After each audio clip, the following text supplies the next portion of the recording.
नमस्कार।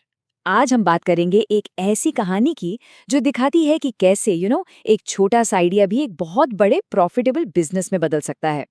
ये कहानी है भारत में एक ईवी यानी इलेक्ट्रिक व्हीकल चार्जिंग स्टेशन शुरू करने की और उससे हर महीने लाखों कमाने की। जी हाँ, बिल्कुल सही सुना। एक अकेले ईवी चार्जिंग स्टेशन से हर महीने 2 लाख रुपए से भी ज्यादा की कमाई। अब ये सुनने में थोड़ा यकीन करने लायक नहीं लगता है ना। लेकिन सच तो ये है कि इस कामयाबी के पीछे एक बहुत सॉलिड प्लान और जबरदस्त मेहनत है। तो चलिए इस पूरे सफर को एकदम शुरू से देखते हैं। तो इस कहानी के जो हीरो हैं उनका नाम है करण। वो पहले एक पेट्रोल पंप पर काम करते थे और वहीं पे काम करते करते उन्हें फ्यूचर की एक बहुत बड़ी सच्चाई समझ में आई। उन्हें लगा कि भाई पेट्रोल तो कल खत्म हो सकता है, पर बिजली बिजली का फ्यूचर तो एकदम ब्राइट है।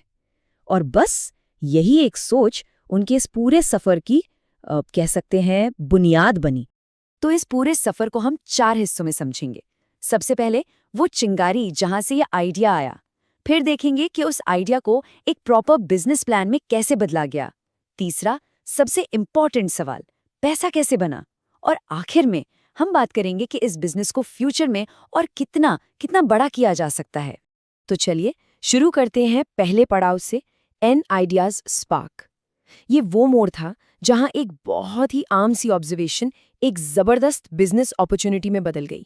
जैसा कि हमने बात की, करण पेट्रोल पंप पर थे और वहां उन्होंने एक बहुत बड़े बदलाव को अपनी आंखों से देखा। एक तरफ तो थे पेट्रोल डीजल, मतलब वो पुराने ईंधन जो एक ना एक दिन तो खत्म होने ही हैं, और दूसरी तरफ सड़कों पर इलेक्ट्रिक गाड़ियां तेजी से बढ़ रही थीं, मतलब एनर्जी का फ्यूचर। उन्होंने इस मौके को कहते हैं ना तुरंत पकड़ लिया।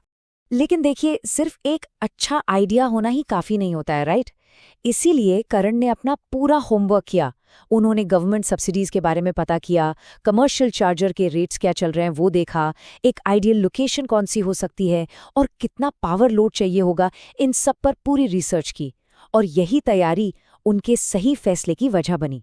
चलिए अब आते हैं दूसरे हिस्से पर, द बिजनेस ब्लूप्रिंट। यहाँ हम देखेंगे कि कैसे उस आइडिया को एक असली एक्शन प्लान में तब्दील किया गया। मतलब लागत कितनी, टाइम कितना लगेगा और क्या-क्या कानूनी चीजें जरूरी हैं। तो सबसे बड़ा सवाल, शुरुआत में पैसा कितना लगा? देखिए, एक स्लो चार्जर, एक फास्ट चार्जर, बिजली का पूरा सेटअप और थोड़ा शेड और साइनेज वगैरह, सब मिलाकर टोटल खर्चा करीब करीब 2,80,000 रुपये आया। और हाँ, एक जरूरी बात, सरकारी सब्सिडी से ये कॉस्ट और भी कम हो सकती है। और कमाल की बात यह है कि करण ने सिर्फ 1 महीने के अंदर अपने प्लान को हकीकत बना दिया।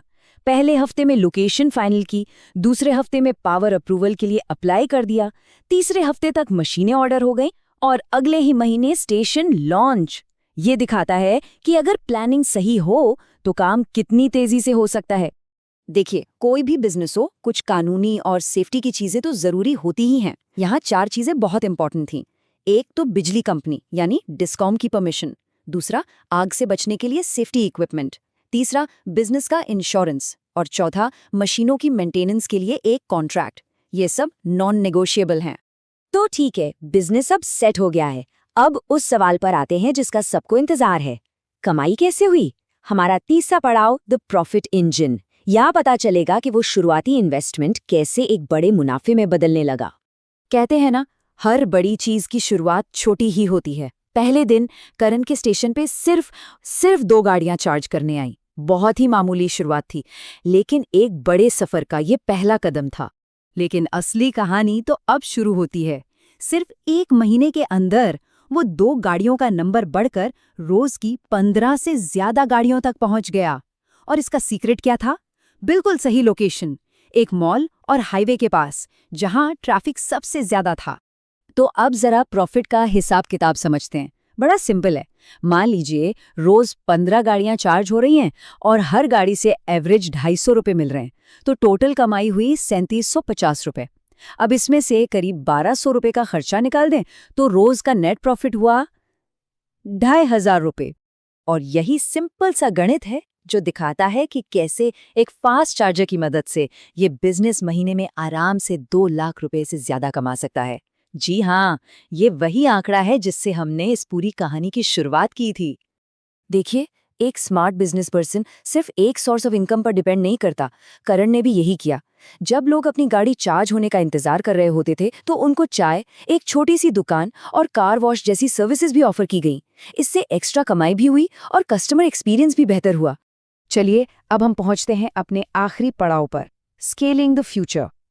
यहाँ हम उन गलतियों की बात करेंगे जिनसे बचना बहुत जरूरी है, और ये भी देखेंगे कि इस बिजनेस को आगे बढ़ाने का क्या प्लान है। तो एक सवाल उठता है कि इस बिजनेस में लोग अक्सर फेल क्यों हो जाते हैं। इसके 4 मेन कारण हैं। पहला, गलत लोकेशन चुन लेना। दूसरा, कोई पावर बैकअप ना होना। तीसरा, सर्विस के दाम बहुत ज्यादा रखना। और चौथा, खराब कस्टमर सर्विस। इन गलतियों से बचना ही सक्सेस की गारंटी है। और करण का विजन सिर्फ एक स्टेशन तक रुका हुआ नहीं है। उनका प्लान है एक सक्सेसफुल स्टेशन से शुरू करके बहुत जल्द 5 स्टेशनों का एक नेटवर्क बनाना और फिर धीरे धीरे पूरे शहर में फैल जाना। ये दिखाता है कि इस बिजनेस मॉडल में ग्रोथ का कितना पोटेंशियल है। आखिर में एक बहुत ही पावरफुल विचार जो इस पूरी कहानी का निचोड़ है। भविष्य वही जीतेगा जो आज तैयारी करे। मतलब जो पहले से तैयारी करता है, जीत उसी की होती है। तो ये तो साफ है कि ट्रांसपोर्ट का फ्यूचर इलेक्ट्रिक ही है। अब सोचने वाली बात ये है कि इस बड़े बदलाव का हिस्सा कैसे बना जाए।